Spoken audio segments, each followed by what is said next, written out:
Olá, Floripa, olá, Brasil, olá, mundo. Eu estou aqui André Patunas e este é o programa Vida Inteligente, a coisa que eu mais gosto de fazer. Aliás, só faço isso, né?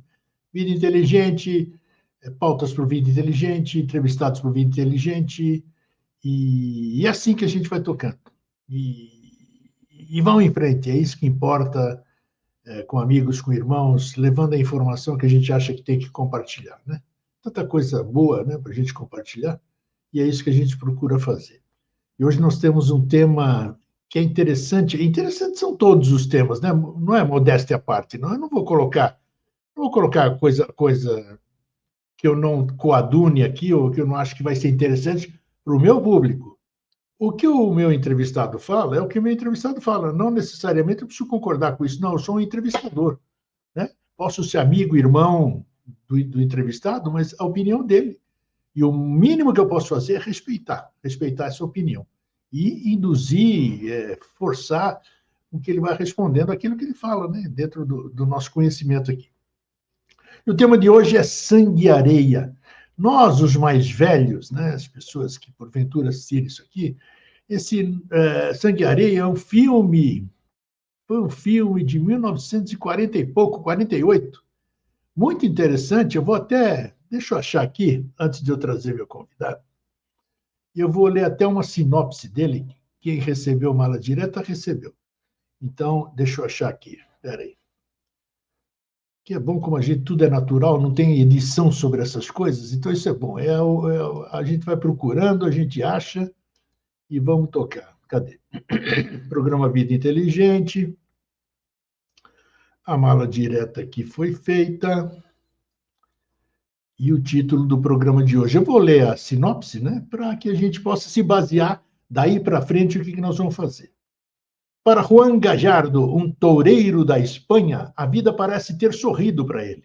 Aquele pobre menino de Sevilha que escapou para a tourada nas feiras tinha feito seu caminho como um corajoso novato.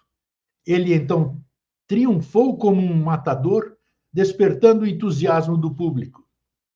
Agora ele tem tudo: fama, dinheiro, terra, mulheres aos seus pés e uma esposa amorosa e compreensiva.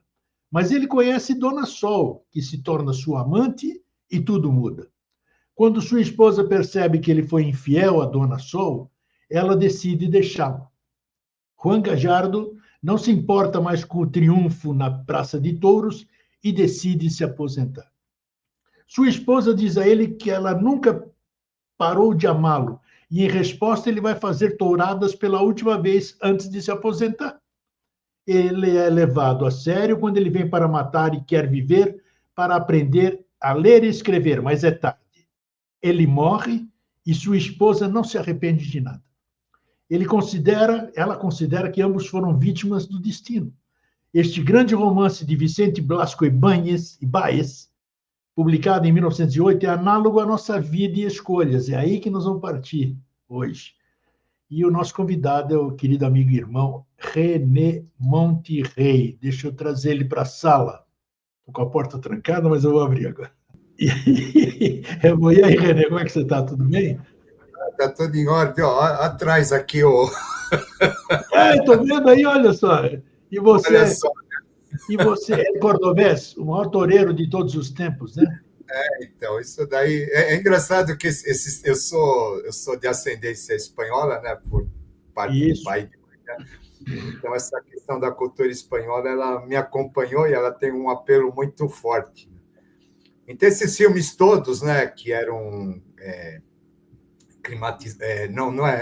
ambientados na Espanha, né? Eles faziam parte da história da gente mesmo, né? A família se reunia, sabe? Aquelas coisas assim, né? Você assistiu esse filme, né, René?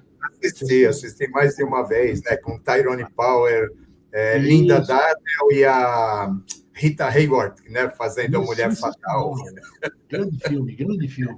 O pessoal de agora parece que ele está falando grego, né? Parece, E aí a gente pôs aqui, antes da gente seguir aqui, a gente pôs um subtítulo, né, que vai na apresentação no YouTube, que onde é que ele está? Onde é que ele está? Isso. Vaidade e Poder, que é exatamente o que trata o filme Sangue e Areia, É interessante, né? Incrível. É incrível, né? Assim, parece que a gente está falando só de um filminho, né?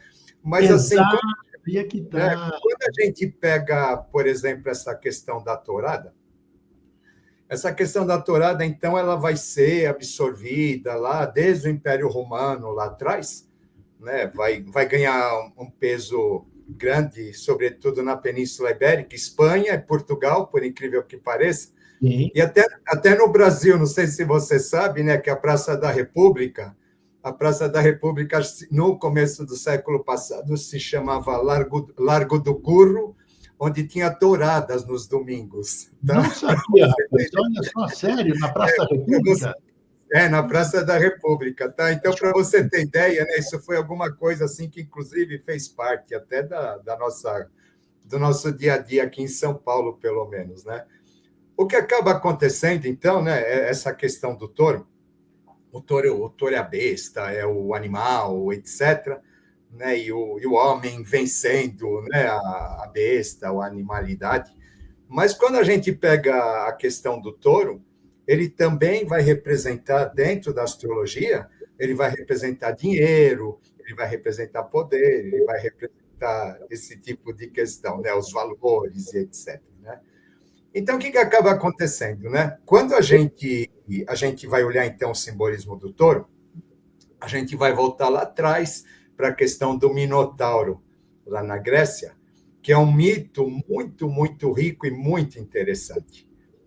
O que esse mito ele nos diz? Então, ele vai dizer que o rei Minos ele precisava ganhar uma batalha, né, em relação aos irmãos, se eu não me engano, para que ele tivesse posse da ilha de Creta.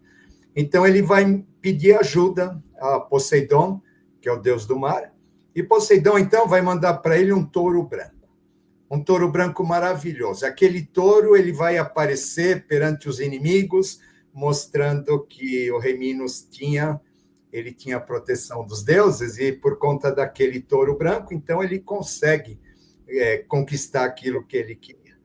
Só que aquele touro branco ele tinha que ser sacrificado após isso, né? Mas como o touro era muito bonito, então Minos ele resolve que ele não vai sacrificar o touro. Em contrapartida, a esposa do rei Minos, que se chamava Parsifai, ela acaba se apaixonando pelo touro. E ela, ao se apaixonar pelo touro, então, o que ela vai fazer? Coisas desses mitos, né? Ela vai pedir, então, para Dédalo, né, aquele que era arquiteto também, vai pedir para Dédalo que ele construa uma vaca de madeira, com uma caixa, como se fosse uma vaca, e ela entra dentro da caixa de madeira e o touro crau, né? E em consequência disso, então, ela vai ter um filho assim monstruoso, né? Que vai sair com corpo de humano e com cabeça de touro, né? E esse filho monstruoso, então, depois ele acaba sendo canibal, ele só se alimenta de carne humana, mas ele é exigente, né? Aquela coisa do taurino, né? Ele é exigente, ele só vai se alimentar dos mais belos rapazes, né? Que tem que ser mandado, então, normalmente, para Creta, para que eles sejam devorados. É interessante isso, né? Porque quando você pega, então, a questão do corpo humano com a cabeça de touro, né? A gente já está pegando aí duas ideias interessantes, né? Uma é se a gente for pensar que o touro, dentro da questão teosófica, o touro ele é aquele que vai representar o reino animal, tá bom? Então ele vai representar os nossos instintos, vai representar a animalidade, etc., né? Então aquela cabeça de touro pode ser aquela pessoa tanto movida pelos instintos, pela animalidade, como também pode ser aquela pessoa, né, regida, né, pelas questões de dinheiro, pelas questões de poder e coisas desse tipo, né? A gente pode acabar pegando, né, esses dois simbolismos, né? O que acaba sendo interessante dentro dessa história também, né, a questão, então, por exemplo, o rei Minos ele recebe um dom, entre aspas, que é o touro, ou ele recebe uma missão, ele recebe uma ajuda, ele recebe alguma coisa nesse sentido, só que ele precisa entender que aquilo não é para ele. né? Porque é alguma coisa que ele precisa devolver, sabe? Ele está temporariamente de posse daquele animal, daquele dom, etc., mas aquilo não lhe pertence, né? A grande questão é quando ele resolve, então, que aquilo lhe pertence. E a partir do momento que aquilo lhe pertence, então, né, o que acaba acontecendo? Ele se deixa dominar pelos instintos, pela animalidade, pela ambição, pelo poder, etc., né? E o que acaba acontecendo, então, né, o desfecho é inevitável, né, dessa questão toda, né?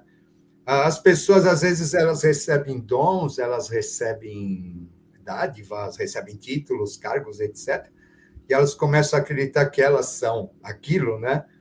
Isso daí a gente vê em todas as esferas do poder, né? Não, porque eu sou isso, eu sou aquilo. Não, você não é, você está, né? Você está exercendo essa função, mas você não é a função, né? Você é apenas um veículo no meio dessa história toda, que tem um trabalho para fazer através dessa função, que é um trabalho em função, né, do mundo, das pessoas, é alguma coisa nesse sentido, né? Porque ninguém vem no mundo para ser egoísta, né? A gente vem no mundo, né, exatamente para fazer um trabalho em relação ao mundo e coisas assim. Então, né, a gente vê essa questão, né, lá do Minotauro, a gente volta a dizer que é uma questão muito rica, porque ela acaba, né, nos mostrando bem esse lado da questão, tá? A questão da mulher, né? Então, é interessante que a gente tem, quando a gente vai ler o Jung, ele vai dizer para nós assim, que todo homem tem uma mulher dentro de si, né? E toda mulher tem um homem dentro de si. Né? Então, a mulher que o homem traz dentro de si vai ser representada por a divina prostituta, entre aspas, né? Que depois ela precisa se transformar, né, na mãe divina ou alguma coisa nesse sentido, né? E o homem que a mulher traz dentro de si é aquela história da Bela e a Fera, né? Ela tem aquela fera que dentro dela, né, aquele lado bestial, instintivo, etc., né? Que depois ele precisa ser transformado no príncipe, etc., né? E é interessante, né, quando a gente pega a questão da Bela e a Fera, assim, parece muito com o touro, essa fera também, né? Por causa dos chifres, etc., né? Então você vê que está tudo meio ligado, né, ao nosso processo de desenvolvimento e coisas assim. Interessante que o escopo do filme, que nós lemos aqui a sinopse, e que é o tiro inicial da nossa conversa, mostra exatamente, eu não sei se passou pela cabeça do autor, né, do roteirista, quando ele escreveu isso, provavelmente sim, né, porque quem escreve uma coisa dessa, ele está mandando uma mensagem subliminar, digamos assim. Capte quem tiver a capacidade de captar, né? Que mostra exatamente os aspectos humanos da questão. Eu cresço, eu tenho um dom, eu vou lá, desenvolvo esse dom, me torno vencedor, né? Isso aqui e tal, constituo família, que é o que a gente vem fazer aqui, como você bem disse há pouco. A gente vem aqui para ser isso, constituir. Afinal, a maioria faz isso, né? Constituir, ser feliz e, assim, viver feliz, aproveitar os prazeres dessa vida, o que essa vida nos proporciona. Tudo, o que há de bom e melhor está aqui nesse planeta. Isso é indubitável. Quem estraga somos nós.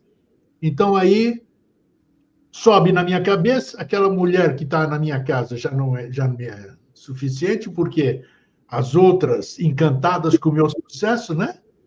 Vão ficar no meu pé e tudo isso aqui, pronto. E aí começa a perdição. Com o fim do filme, o que acontece? Ele perde todas as mulheres, vamos dizer assim, e perde a própria vida, que é o que ele tinha mais de precioso. Então, o que adianta? Então, é isso. O que é interessante, né, desse filme, né? É assim, por exemplo, né, até os nomes, tá? Os nomes são... Eles têm um significado, nada é por acaso, né? Então, a esposa dele se chama Carmen, a esposa verdadeira dele, né? Carmen significa poesia, alguma coisa nesse sentido, né? E ele vai se apaixonar pela Dona Sol, né? Que é o sol, o brilho, né? O aparecer, a celebridade e coisas desse tipo, né? E é interessante, né? Que ele é um jovem, Ele é um jovem de Sevilha que ele tem o dom de torear, mas ele vem de origens humildes e ele gostaria, na verdade, de aprender a ler e escrever. Né? Então, ele tinha uma meta. A primeira é ler e escrever. Só que, no meio de tudo isso, o dom dele de toureiro e etc., ele se deslumbra com aquilo. Né? O que é interessante é que ele vai terminar no final de tudo, aquilo que ele havia se proposto de verdade, que era aprender a ler e escrever, ele não aprende a ler e escrever. Realiza, exatamente. Ele se seduziu por aquilo, né? E a questão da morte dele, se eu não me engano, né? A mulher atira uma flor para ele, né? E no momento que ele vai pegar a flor, né? No chão, aí vem o touro e crau, né? E ele acaba morrendo, né? Ou seja, né? No momento em que ele está deslumbrado com alguma coisa, né? O que acontece? A questão da animalidade, a questão instintiva, ou a questão de poder, etc., acaba matando ele de uma certa maneira. A falta de vigilância, que é muito importante. Sem que ele, o descuido, né? Sem que ele, é interessante, sem que ele vivesse a vida dele e cumprisse o propósito que ele tinha colocado para ele mesmo, que era o de ler e escrever. Né? De repente, é interessante que aquele propósito, dependendo da visão de mundo, da gente, etc., depois, de repente, aquilo que era tão importante para ele deixou de ser importante, passou a ser algo insignificante perante tudo aquilo que ele poderia conquistar em termos de grandeza e etc., mas aquilo acaba sendo a base de tudo, porque ele né, no filme, ele acaba sendo assim, ele está fora daquele mundo letrado, dos ricos, etc., né? Porque ele é uma pessoa tosca, ele é uma pessoa simples, ele é uma pessoa iletrada. Né? Então, aquilo que ele achava insignificante, na verdade, seria a base para ele poder lidar com aquela questão de poder, com aquela questão de vaidade, etc. Né? Talvez, se ele tivesse aprendido aquilo que ele tivesse se proposto, né? Ele teria lidado com essa questão de poder de uma outra maneira, né? De poder, de fama e coisas desse tipo. Né? Sempre aquela história, né? Às vezes o poder deslumbra as pessoas e o que acaba acontecendo, elas acabam fugindo de si mesmas. Né? Elas acabam fugindo dos seus propósitos, elas acabam fugindo daquilo que realmente elas vieram para fazer. Talvez porque para elas isso possa parecer insignificante, mas não é por aí. Né? O que a gente tem a fazer, na verdade, em termos de mundo, né? Todo mundo tem alguma coisa a fazer nesse sentido. Não tenha dúvida. Pode ser criar filhos, família, algum tipo de trabalho onde ele seja bem sucedido, isso vai acabar envolvendo as pessoas que estão à volta dele também. Né? Mas é importante que a gente entenda que isso daqui, na verdade, não pode matar o nosso eu, não pode matar os nossos desígnios. A gente nunca pode agir contrariamente aos nossos princípios. Né? Aí acaba sendo também muito interessante, né? Porque a pessoa, para conquistar aquilo que ela quer, muitas vezes ela acaba fugindo dos princípios, né? E a partir do momento que ela foge dos princípios dela, e o touro, né? O touro lá acaba dominando essa pessoa de uma certa maneira. Né? E, então, o que acaba acontecendo é que acaba não realizando aquilo que deveria de fazer, nem no mundo, nem com ele mesmo. Você que vem de escolas, né? Escolas iniciáticas, de escolas espiritualistas, né? Vamos dizer, herméticas, a gente vê ao longo disso aqui, por que a gente se seduz tanto? Que explicação que você dá? Vamos esquecer a explicação psicológica, né? Da psicologia. Freud, Jung, tal. Não. Por que o poder e a vaidade que andam juntos, né? Poder e vaidade é um casal, né? Eu chamo assim. Por que é uma coisa que a gente está tão sujeito? Por que é tão inebriante o poder e a vaidade? De repente, hoje estou conversando com o René, meu entrevistado é o René. As pessoas conhecem, sabem como é que é o René. Não, é isso aí. É o que a gente conhece. Vamos lá, todo mundo conhece o René dessa forma. seja os que só vêm aqui no programa Vida Inteligente, aqueles que têm contato comercial, né? Tudo isso aqui. Esse é o René. De repente, um dia aparece um outro René. Mas não é um outro René, é aquele, só que sei lá o que aconteceu com ele. O grego também, a mesma coisa. Porque de onde você acha que vem? Pode botar o teu trabalho no meio, assim, os que os astros dizem, não importa, eu quero resposta. Por que essa sedução é tão sedutora? Sedução sedutora. Poder e vaidade, que estraga muitas vezes. É um grande cara, um coração maravilhoso, um doador, doador de coisas, que de repente deram-lhe uma função ou deram-lhe alguma coisa e o René, tchau, René. René, onde é que está você? O René só de óculos escuros, né? Acho isso fantástico. Eu procuro entender, mas não consigo chegar. Eu quero acreditar que o que eu disse, a minha resposta ao que eu acabei de dizer, é que, na verdade, nós somos assim. Nós somos assim. Porque se eu me seduzo pelo poder e pela vaidade, é porque isso aqui está latente em mim, aqui só está esperando aquilo que a gente chama de gatilho, né? Para ir. Pô, mas o grego? Não, o grego era assim. E hoje ele está se mostrando como ele verdadeiramente é. Fala agora, já falei muito. Ninguém se mostra, né, aquilo que não é. Né? Então, esse ponto acaba sendo bastante interessante. Né? Falando em exemplo de escola iniciática, etc., né? Uma vez teve uma pessoa, isso daí lá pelos anos 80, etc., que ele assumiu uma função de sacerdote, então ele andava assim, oi, florzinha, oi, bichinho, ele parecia um ser iluminado, né? Mas o que é interessante é que uma noite antes dele assumir essa função, ele quebrou um pau num barzinho lá em Chavantina, que voou mesa e cadeira para tudo quanto era lado. Imagina, hein? Ou seja, ele era aquilo antes dele saber que ele ia receber uma nomeação, né?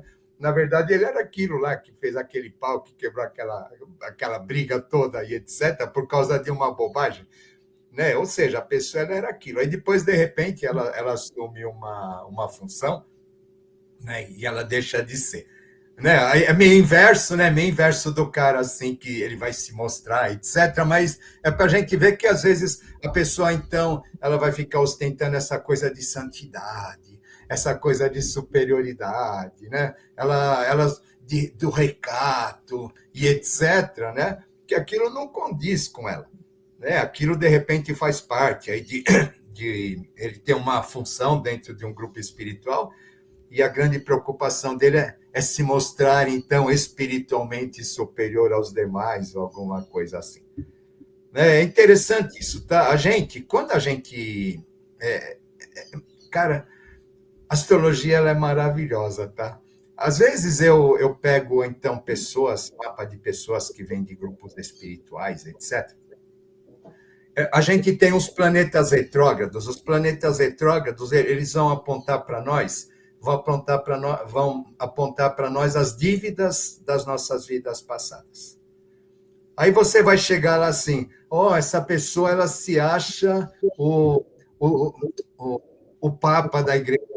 Essa pessoa ela se acha ou ela só está pensando em dinheiro, essa pessoa só está pensando em cargo, etc. Tá? Então, esses arquétipos, eles aparecem no mapa da pessoa, falando assim, no passado você agiu dessa maneira e agora isso precisa ser corrigido.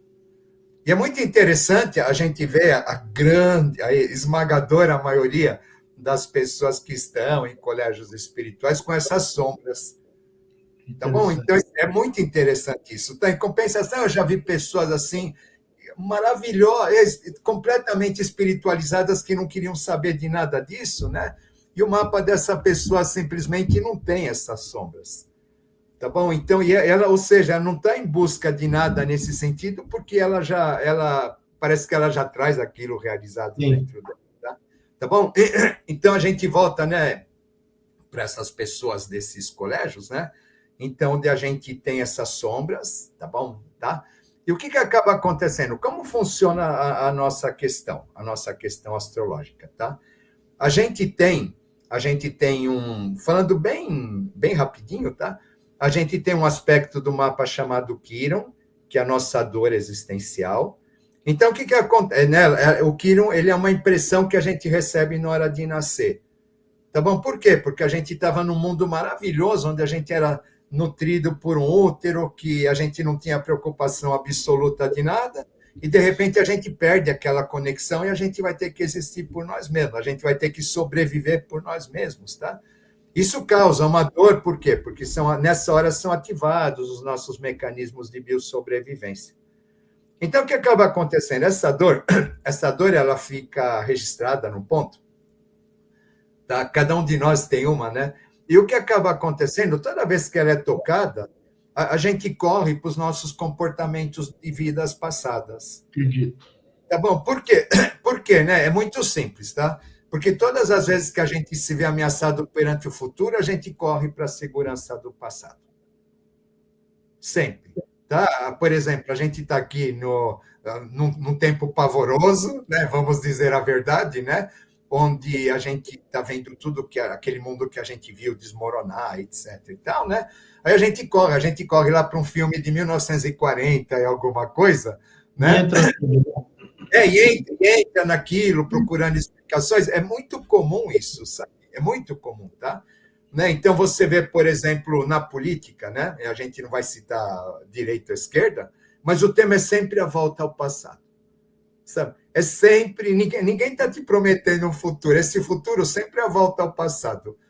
Porque lá atrás a gente tinha isso, a gente tinha aquilo, a gente tinha outro, agora a gente vai ter novamente, é sempre a volta ao passado. Tá? Né? Por mais que se diga futuro, até dentro dos colégios iniciáticos, quando eles vão falar assim, a nova era, etc., o que ela é? É a volta da Idade de Ouro. É sempre a volta ao passado. Tá bom? É um passado idealizado, arquetípico e etc. Tá? Eu estou falando isso, né? Isso faz parte da nossa estrutura. Então, todas as vezes que a gente fica diante de um desafio, a gente recorre para esse ponto, ele é acionado. Tá bom? Então, o que acaba acontecendo? Né? Então, a partir do momento que esse ponto é acionado, aquelas sombras, elas se manifestam. Tá? Elas ficam lá, olha eu aqui. Tá bom? Então, o que acaba acontecendo? Né? É interessante, Grego, o que acaba acontecendo, então, quando a gente... É muito louco isso que eu vou falar, tá?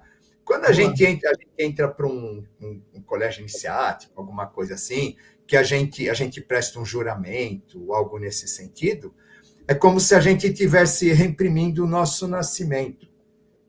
Tá? Eu estou nascendo para uma outra condição.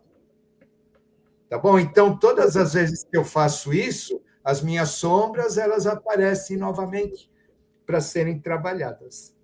Tá bom? Então, elas vão formar o tal do umbral que as pessoas falam. Tá? Tem nexo. Então, na verdade, não é assim, não é no momento em que eu... Seria uma definição boa, seria o vitriol, vamos dizer assim, né? Isso, né? Vai ser jogado lá dentro, né? Perfeito. Então, o que acaba acontecendo? Então, é muito engraçado. Naquela hora que as pessoas elas acham assim que elas foram admitidas numa ordem, fizeram o juramento, etc., que elas acham que naquela hora elas concluíram uma etapa, né? Elas já estão espiritualizadas, etc. Não, é naquele momento que começa o árduo trabalho de lidar com as sombras. E essas sombras, é interessante, e essas sombras, então, conforme as pessoas elas vão ganhando cargos ou funções, etc., essas sombras do passado, então, elas vão se manifestando novamente. Tá? Para quê? Elas vão se manifestando para serem trabalhadas. Aquilo que você deixou de fazer lá atrás, agora você tem que fazer. Em astrologia é interessante. Então, os planetas retrógrados, a maioria das vezes, eles vão falar assim, olha, você teve um dom, volta para o touro, tá? Para o touro lá de Minos, né? Você teve um dom, e o que você fez com esse dom? Você foi egoísta, você só pensou em você, você deixou de fazer aquilo que deveria de ter feito. Então, agora, o que acaba acontecendo, né? O que acaba acontecendo é que você aquele dom para ele se manifestar novamente na sua vida, você precisa pagar aquilo que você deve. Eu fui altamente espiritualizado no passado, e o que acaba acontecendo, né? Eu agi em função só da minha vaidade, da meu desejo de poder, coisas desse tipo. Então, o que acaba acontecendo? Nessa vida, para eu me espiritualizar realmente, eu tenho que ser humanitário, eu tenho que ser compreensivo, eu tenho que ser igualitário, eu tenho que ter paciência com as pessoas, eu tenho que ter empatia, eu tenho que distribuir para as pessoas aquilo que eu sei, aquilo que eu aprendi, compartilhar com as pessoas. Por quê? Porque no passado eu não fui exatamente nada disso. Tá? Então, agora, a minha espiritualidade ela está condicionada a isso, tá bom? Só que, né, o que acaba acontecendo, né, diante do nosso próprio mecanismo, quando a gente, diante de uma situação nova que a gente assume, aquela sombra ela se manifesta. Então, né, cabe a nós entender realmente que aquilo é uma sombra a ser curada, né? E não que nós somos aquilo, realmente. Né? Porque se a gente se identificar com ela, o que acaba acontecendo, né? Ela acaba nos devorando, né? Ela acaba nos engolindo, alguma coisa nesse sentido.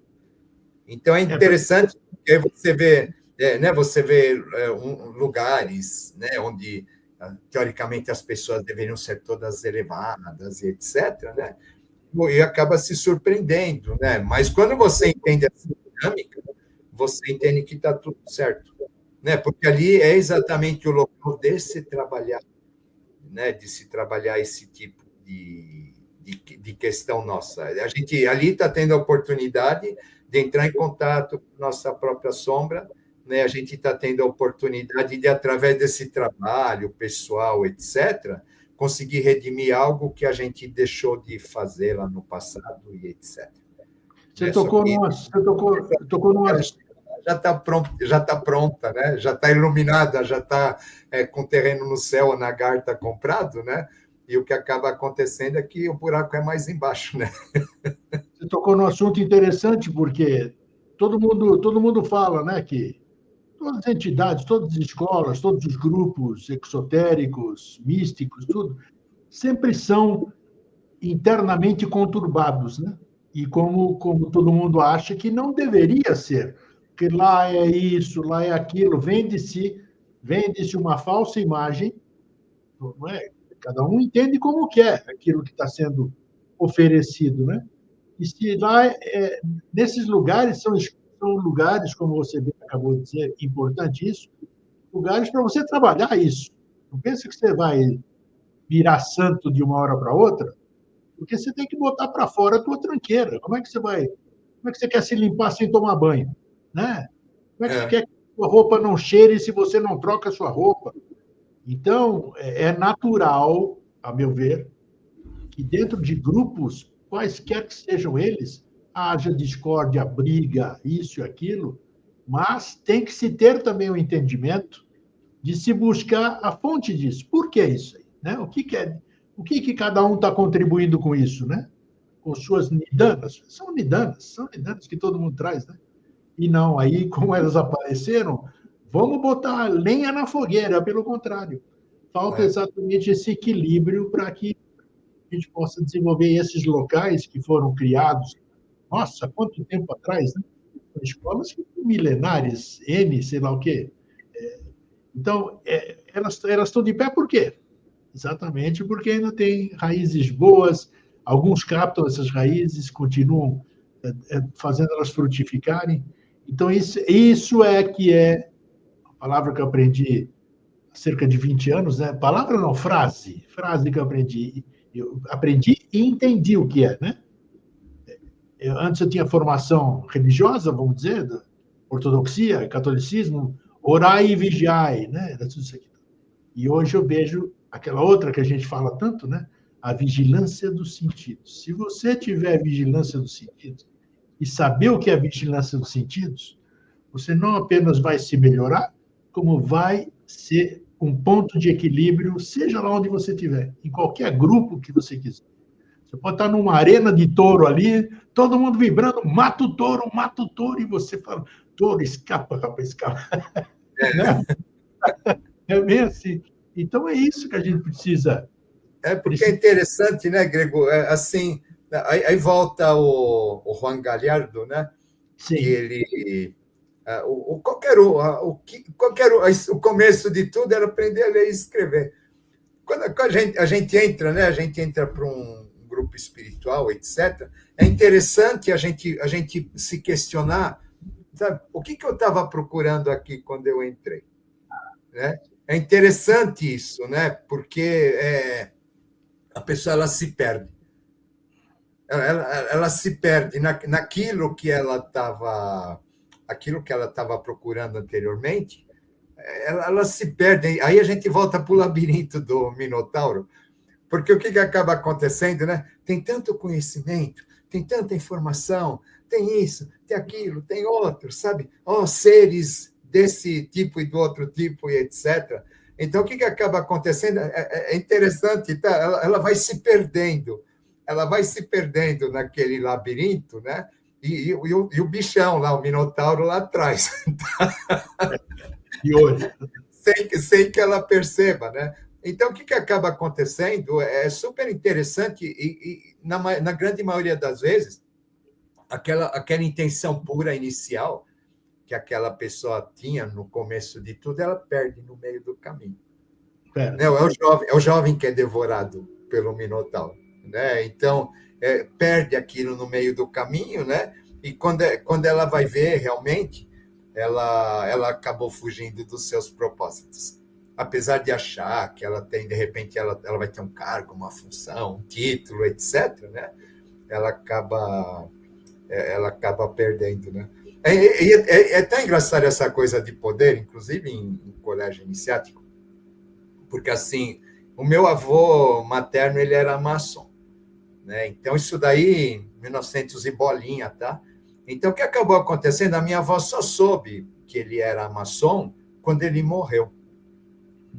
Tá? Por quê, né? Porque isso daí ele morreu em 45, tá? Por quê, né? Porque naquela época essas coisas não se falavam. Né? Então, né, se a pessoa ela participasse de um colégio iniciático, etc., né, isso não se falava. Quando eu entrei, lá no comecinho dos anos 80, a gente não se falava, sabe? Isso daí era uma coisa reservada, era uma coisa que a gente ia fazer as reuniões, etc., mas a gente não saía falando, eu sou isso, eu sou aquilo, eu sou outro. Se identificava, né? Por sinais, né? Aperto de mão, outros sinais. Isso, Aí pelos sinais você descobria quem era quem, etc. Tal, né? E tinha essa coisa, tá? Eu não estou falando há muito tempo atrás, se bem que 40 anos já né? Já é algum tempo, né? Então, o que acaba acontecendo? Hoje é o contrário, hoje só falta a pessoa tatuar na testa. Né? Faz questão ainda de mostrar assim. Né? Isso, de tatuar na testa, usar camiseta. Né? Então, se ela tiver algum... A gente tem as escolas que elas dão diplominhas, etc., dos graus, né, que a gente passa, né, de admissão e tal, né? Essas pessoas, elas põem quadro na parede, sabe, assim, para mostrar, né? Tá? Então, a gente volta, né? A gente volta, parece que a gente está fugindo do assunto, mas não, né? A gente volta para aquela questão, né? Aquela questão, a pessoa se seduz pelo poder, pelo título, pelo cargo, por dizer, eu faço parte disso, eu faço parte de uma elite, eu sou especial, eu sou melhor, eu sou alguma coisa assim. Né? Eu estou trabalhando para a humanidade e você não está. Sabe assim? O que acaba acontecendo? Né? A gente percebe, então, né, o quanto a gente volta, o quanto que aquela ideia inicial ela vai se perdendo. Sabe? Assim, para mim, eu vejo com tristeza muitas pessoas que eu conheci lá atrás, né? Isso a gente não vai falar só de colégio iniciático, mas a gente vai falar da vida como um todo também, né?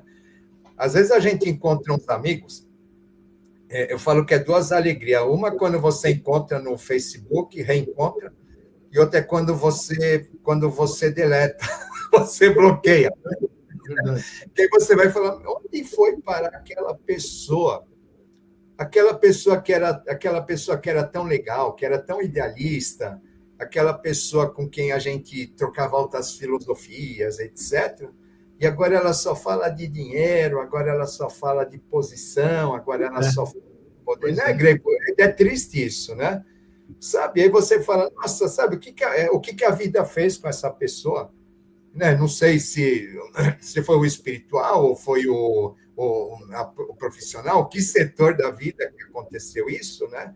Mas você vê que ela nitidamente ela acabou fugindo do propósito de alma dela.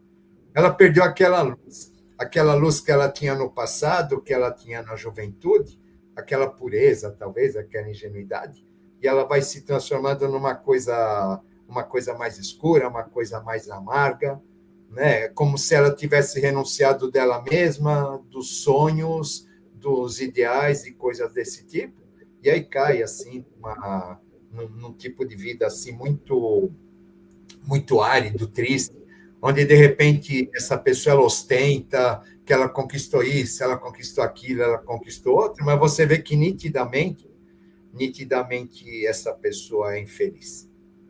Né? Uma vez eu vi, estava dirigindo, aí passou um carro do meu lado, então tinha um casal, um senhor e uma senhora, né? Eles já tinham idade avançada, aquela senhora toda cheia de joias, etc., né? E o senhor dirigindo o carro, mas os dois assim, um não falava com o outro, um não olhava para o outro, sabe? Aquelas pessoas assim, completamente, você vê, é como se eles vivessem em dois mundos distantes. Sim, aparência. Aparência, eles estão casados, estão cheios de joias, estão num carro legal, mas você olha lá para dentro, né, e você vê que aquilo não existe nada, talvez, daquele ideal que havia quando eles resolveram se casar, alguma coisa nesse sentido, né? Então, essa questão daqui acaba sendo fundamental, né? Acaba sendo fundamental. Quanto que a gente não se deixa seduzir ou alguma coisa nesse sentido, né? E é terrível. Então, eu falo assim, quando a gente ganha um cargo, uma função, alguma coisa nesse sentido, então, acaba sendo a prova, é a prova mais difícil. Né? Não é uma dádiva, não é uma conquista, não é algo assim, um merecimento, às vezes, como as pessoas imaginam, ou um atestado de superioridade sobre os demais. Muito pelo contrário, sabe? Aquilo te está sendo dado e você tem que tomar muito cuidado, porque é naquela hora que você recebe aquilo, é que você vai mostrar, né, aquelas sombras, né? De repente vai mostrar tudo aquilo que você esconde para os outros, vai acabar aparecendo. Né? Então, é complicado isso, né? Porque sempre a questão vigilância dos sentidos volta, né? A questão do touro vigiando, a questão da gente fugir dos nossos princípios, dos nossos ideais, né? E no momento que a gente se seduz por algo, a gente tem que tomar muito cuidado. Esse algo pode ser espiritual? Pode, né? E muitas vezes, né, esse algo ele está por trás de coisas que a gente nem imagina, né? A gente pensa que é só dinheiro, né? Mas não é nem tanto isso, né? Quero chamar a atenção para uma coisa. Está aqui eu e o René, duas pessoas comuns, estamos falando sobre coisas, mas isso é sob a nossa ótica, né? Nossa ótica. Ele acabou de citar outras pessoas que, de repente, ele tinha contato, como eu também. Já deletei um monte de gente do meu Facebook. Porque não é porque eu briguei com alguém, é porque eu não tenho interatividade. Não adianta eu ter gente lá que não tem. Então, segue o seu caminho, eu sigo o meu, não escreve nada, tudo isso aqui e tal. E, agora, é importante a gente ressaltar que essa é a nossa ótica. Quando eu vejo em alguém isso aqui, vamos esquecer aquela parte do reflexo, né? Só vejo no outro aquilo que existe em mim, isso é notório. Mas, às vezes, aquela pessoa está naquele processo que para ela é excelente, mas para o nosso ponto de vista, não é. Então, ela pode estar vivendo numa boa, no jeito que ela se transformou, isso que eu quero dizer, né? Alguns casos assim, só que o nosso ponto de vista não condiz. Então, não que a pessoa esteja errada, nós nos afastamos porque não sentimos aquela sintonia com o jeito de ser da pessoa, que pode estar perfeitamente correta, né, René? Isso. É interessante lembrar, né, Greve? É interessante lembrar isso porque a gente nunca significa... A gente tem uma tendência a achar que nós somos os certos e os outros não, né? Essa que é a questão. Essa que é a questão. Essa tendência, né? Aí volta para o touro, lá para o Minotauro. Eu sou taurino, você sabe disso. Acaba voltando para aquilo, né? Então, cada um de nós somos autorreferentes, né? Então, aquilo que é importante... É um perigo isso. Aquilo que é importante para nós, aquilo que é elevado para nós e que a gente obtém de uma certa maneira, a gente sempre vai considerar, né, superior aos demais, né, nesse sentido. O ser humano está sempre procurando alguma coisa para ele ser superior a outro. Você está me lembrando aqui no passado, se eu te conhecesse no passado, aí vamos dizer, você me criticasse, rapaz, você ia perder minha amizade. Olha, eu ia ficar tão bravo com você, rapaz, você viraria uma pessoa repulsiva para mim, né? A crítica, eu não aceitava críticas, né? O aprendizado, vamos dizer, esse dia a dia,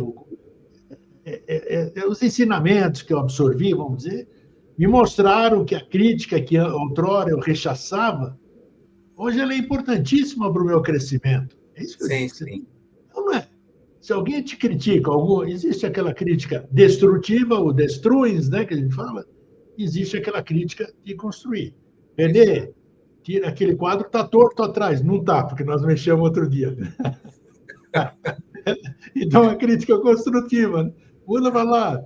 Então, isso é importante, você ter consciência humilde para você perceber, muitas vezes, você está dentro de um lugar, eu quero ir embora desse lugar, quero ir embora desse grupo, disso aqui. Mas por que você quer ir embora? Não, porque aquilo lá é uma bagunça, aquilo lá é ruim, aquilo lá é assim. Mas será que aquele lugar não está certo e quem não está certo é você? Né? A gente tem dificuldade de ver essa questão, René. Esse é o grande problema. Aquele lugar não está à minha altura. Exato. Não está comigo, com os meus ideais, né? É muito cômodo. Volta, né? Sempre para aquela questão do tourinho, né? Do touro atrás da gente, né? Dessa sombra, né? A gente volta, ela sempre vai acabar se manifestando, ela sempre acaba aparecendo. O que é interessante, né, dentro de tudo isso, aí cai naquela vigilância dos sentidos, né? A gente tentar entender, então, quando ela aparece, a gente parar e dizer assim para nós mesmos, espera aí, onde foi que isso foi tocado? Né? Em que ponto isso apareceu? Sabe, a partir do momento em que você consegue entender esse mecanismo, né? Então as coisas elas tendem a ser atenuadas, né? Caso contrário não, porque é engraçado assim, então a gente fala assim, por exemplo, essas sombras significa assim que no passado eu fui uma pessoa, por exemplo, sabe? Eu fui uma pessoa muito avarenta no passado, etc.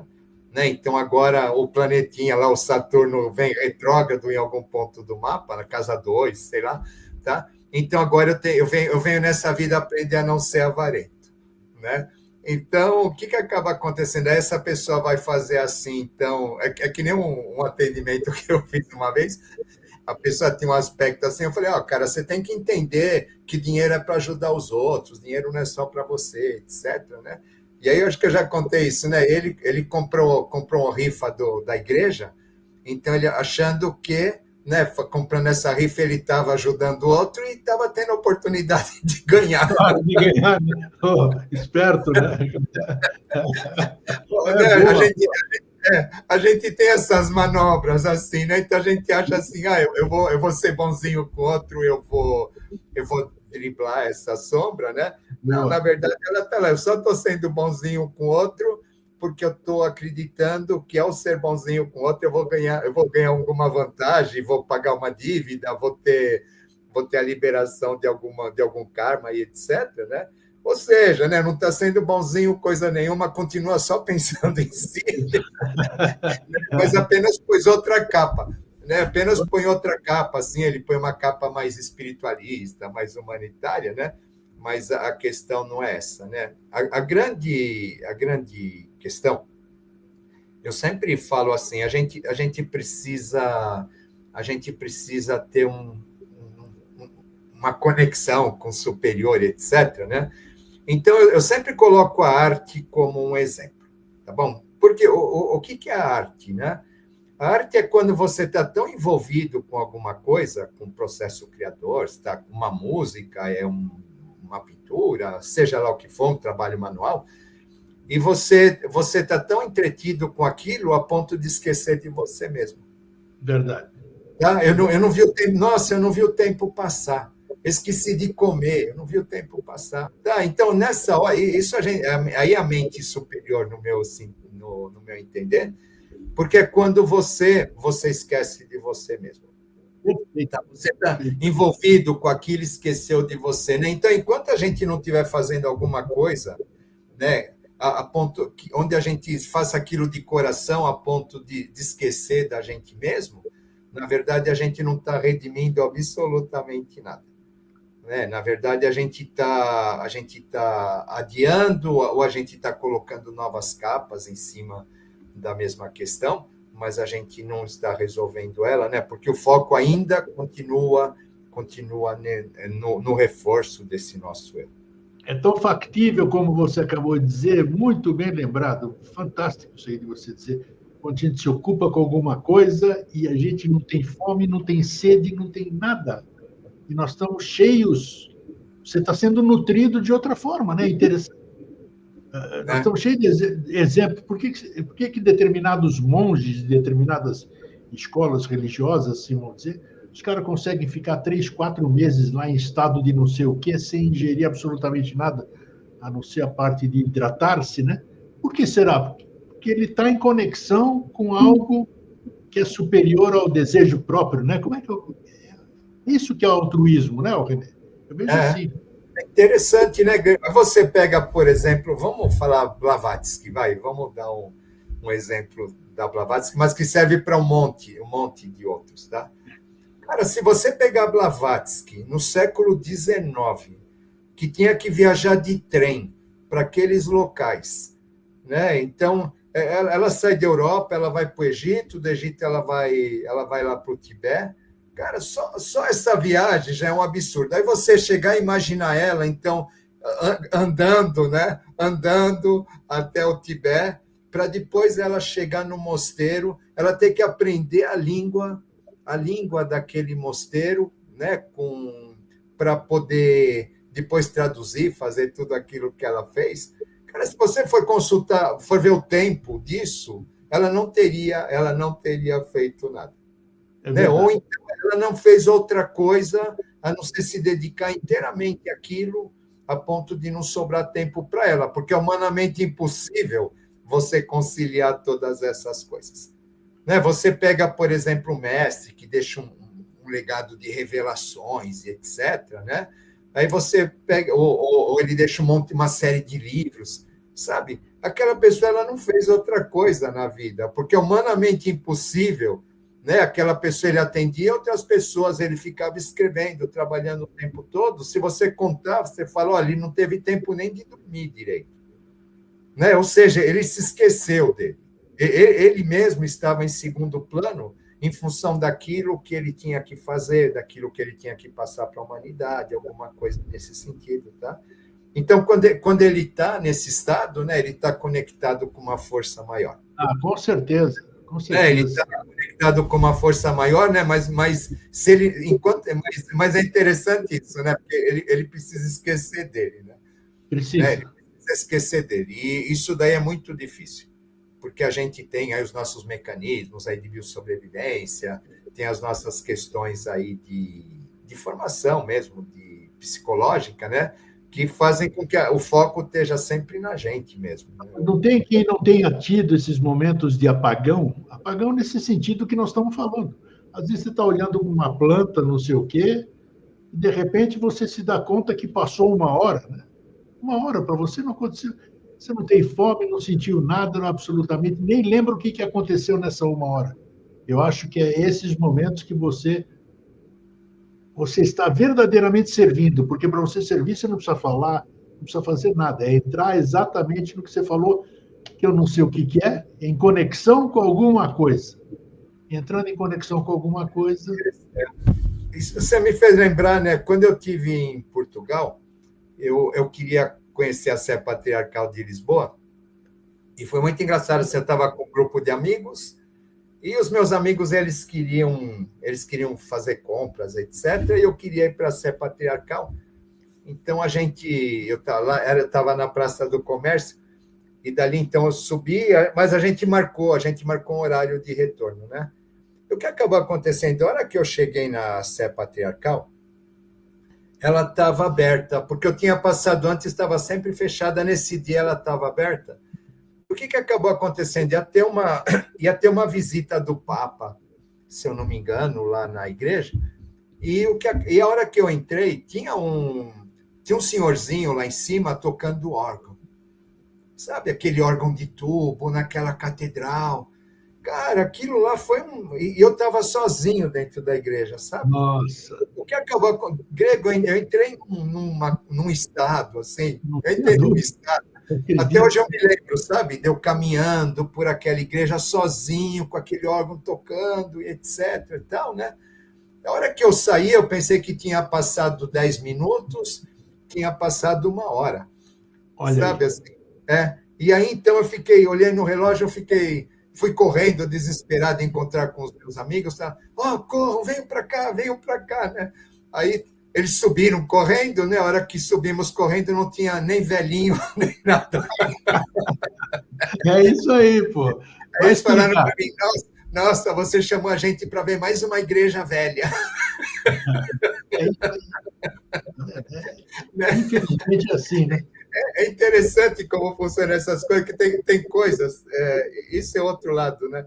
Tem coisas que elas são só para nós, entendeu? Só para nós, Tem exatamente. coisas que elas O são só exemplo, para nós. Parece que se a gente tenta compartilhar, não dá certo. Não... eu lembro que aqui, claro, nossa, cada um, eu sempre reitero, a experiência, se fosse para todo mundo, acontecia para todo mundo. Se a experiência aconteceu para mim, aconteceu para você, é porque era para mim e para você. Você teve a liberdade aqui de outro dia de falar sobre a sua experiência. Foi muito bacana, porque aí outras pessoas podem se identificar lá no barco, né? Que você contou. Isso Então, e a experiência única. Então, essas questões a gente precisa estar atento. A vigilância dos sentidos é não só você se proteger, vamos dizer, é você estar atento a tudo que lhe é oferecido. Às vezes o que você procura está lá à sua frente. E no caso que você acabou de contar aqui, né, da sua vontade de ir lá, a igreja fechada todos os dias, naquele dia, naquela hora estava aberta, você entrou, recebeu tudo aquilo que estava à sua disposição lá dentro, né? À sua disposição. É como diz, né, no templo de São Lourenço, local de realização. Realização. A pessoa entra lá e se realiza. Mas para se realizar, tem que estar em conexão com o que a gente chama de todo, né? Acho que é isso aí. Bacana, são experiências inesquecíveis, né, René? Né? Mas é interessante, né, que a gente volta, né? A gente tem que esquecer da gente, né? Com certeza. Não sinto falta nenhuma quando acontece isso, de eu me esquecer. Que é tão gratificante, você volta tão fortalecido, tão em paz, né, seria a palavra mais adequada. Que aí, pronto, valeu a experiência. Né? Lembrando, né, que isso daí pode causar uma confusão com aquela história do toureiro que distraiu, né? Isso não é distração, né? Não, exatamente, aí não. Aí sim. Distração, muito pelo contrário, né? Ele estava, aquela hora que o touro pega ele, exatamente a hora que ele se conecta novamente com tudo que aquela mulher representava. Perfeito, está aí. Ele acaba se fragilizando nessa hora, né? Tá boa. Vigiar e orar e vigilância dos sentidos. Bom, chegamos em cima da pinta.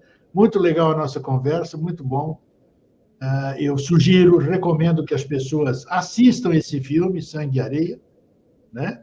Depois ouçam o papo que nós batemos aqui, porque com certeza vai gerar gatilhos, né? Ouvindo isso nós somos pessoas comuns.